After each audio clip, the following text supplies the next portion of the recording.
Okay, we have been having a conversation about President Trump, what he's doing, sending in troops, where people are now saying, wait a second, Trump can't go and take over a state. He can't go and take over a city. That's not his role, because clearly the 10th Amendment, we do believe in states' rights. We're the ones who believe in the Constitution, contrary to some others. But what is the answer to people that would say President Trump doesn't have the authority to send in federal troops? Yeah, the question is, what does the Constitution permit? And the Constitution says there are certain things that belong to the federal government, not to the states. Immigration is one of those. Now, it's somewhat shared because founding fathers gave some responsibility for immigration to the states, but overall, general immigration into the nation is federal. So first off, that's a federal issue. Well, Congress has passed federal laws on immigration, and you have a governor saying, I'm not going to uphold federal laws. So the president has the right to go in and enforce federal laws.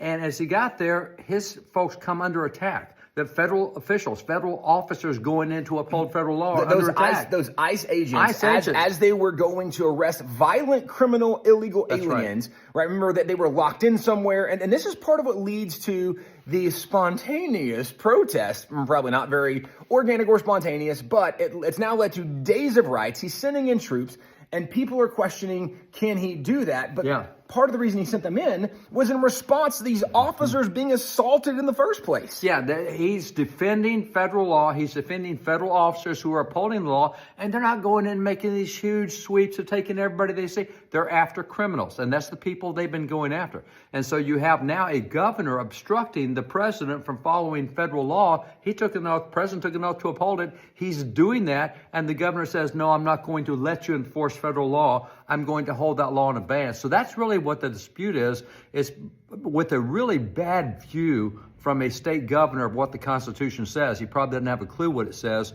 And you have a president who's actually upholding his constitutional authority. He's not going into the state of California and saying, here's what the state's going to do. Here's my new policy for.